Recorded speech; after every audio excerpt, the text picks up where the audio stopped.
Hi friends, welcome back to my channel, or welcome if you're new here. My name's Nicole and I like to talk about self-care books and all things cozy lifestyle, but today we're going to be doing a monthly reading wrap-up video for October and November.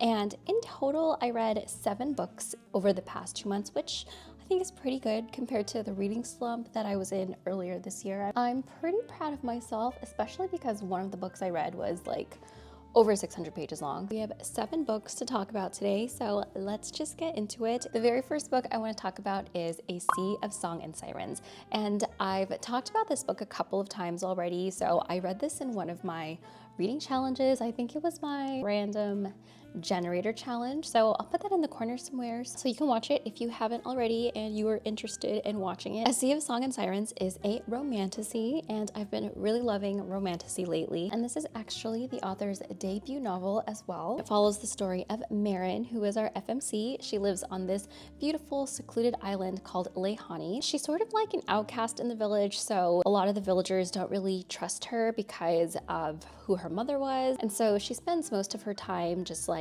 chilling, gardening, tending to the land, and hanging out with her mermaid friends. I don't even know if you could call them friends, when all of a sudden a little boat capsizes and she has to go and rescue the sailor. So after she saves him, he's stranded there until somebody can go get him, and the two slowly become friends until one day he betrays her and she ends up in this very, very perilous situation. So I would describe this as an enemies to lovers romance with just a little bit of spice, not too much. So if you're not a fan of spice, then I think this one is like pretty mild compared to some of the other ones I've read. And I've said this before about romantasy, but I prefer a balance of romance and fantasy elements. And I did say that I felt like this book had more romance than fantasy, but after finishing it and thinking about it, I think that it's actually pretty well balanced. Even though I wasn't a huge fan of the relationship at first, by the end of it, I was definitely shipping them.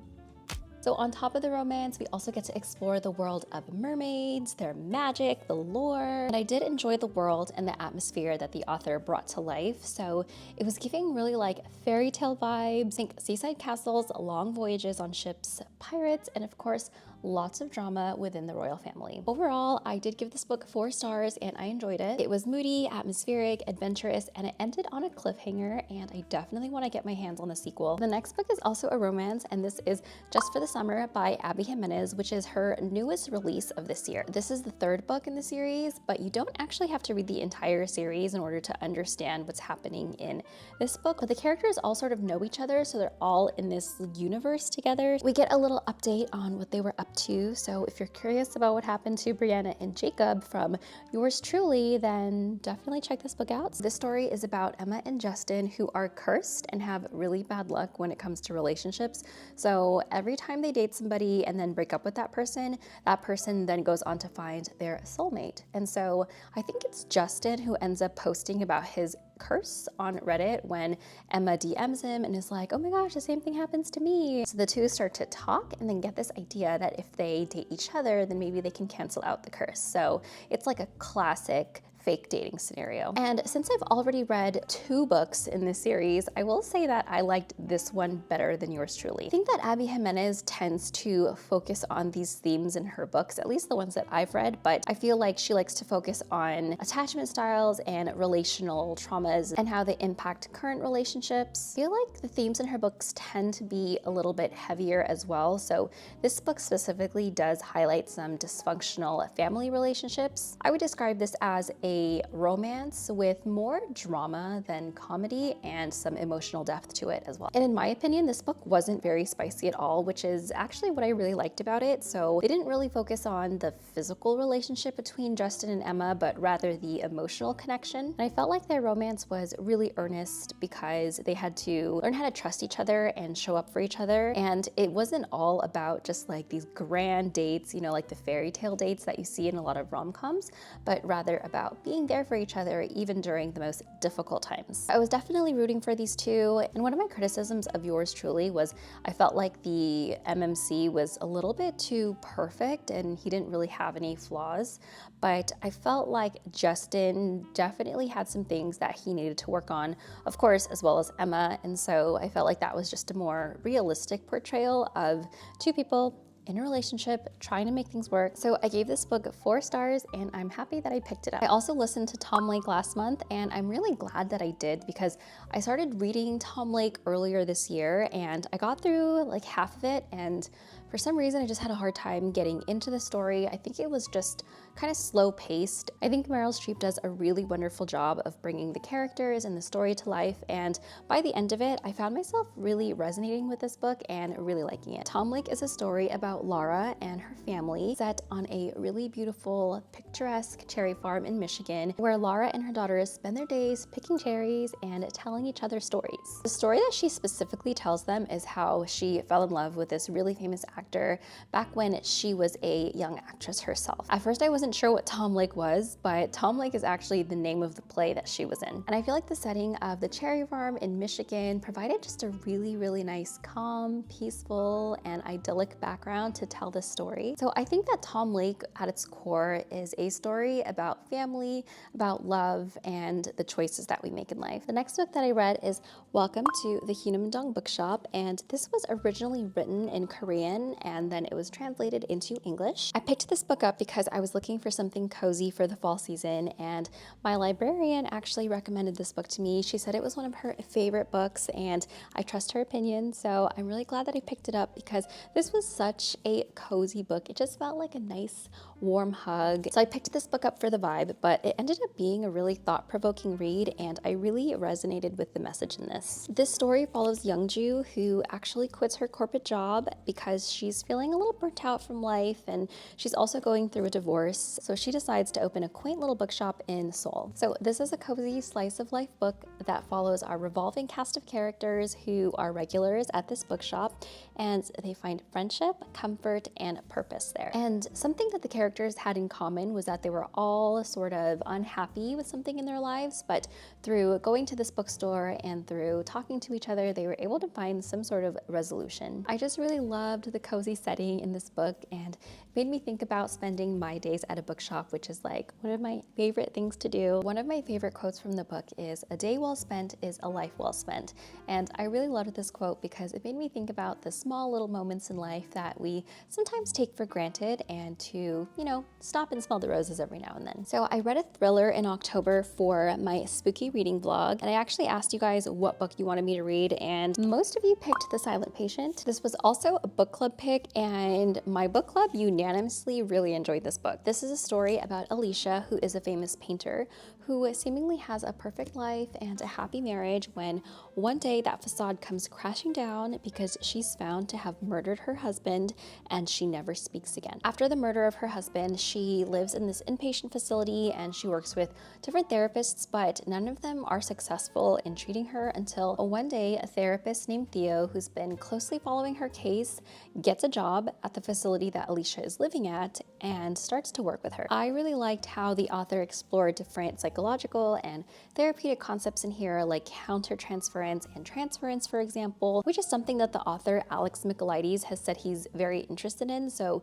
he's interested in exploring the human condition and the motivation behind why people do bad things. As the book progresses, we get to see how Alicia and Theo's dynamic starts to change for better or for worse, and it ends up leading to a plot twist that I did not see coming. When I'm looking for a good thriller, I am looking for a thriller that is going to have me on the edge of my seat, something that I can't put down, something that I can finish pretty quickly. I felt like the characters and the story was just so unhinged and I just had to keep reading.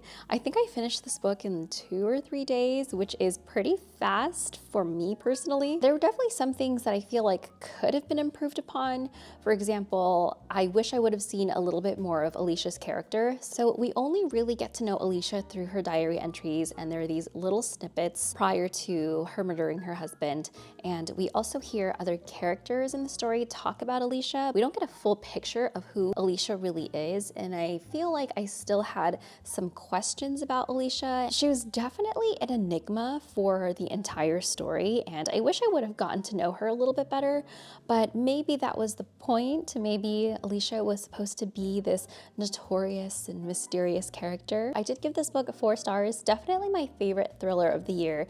I read The Fury, which is also by Alex Michaelides, and I think the The Silent Patient is definitely the better one of the two. I realized that when my mic was clipped onto my jacket that it was flopping around all over the place, so I hope the audio wasn't too bad, but I think I'm just gonna hold the microphone to make the audio more consistent, so I apologize for that. But moving on, let's talk about the next book that I read, which is A Court of Wings and Ruin, and this is the third book in the Court of Thorns and Roses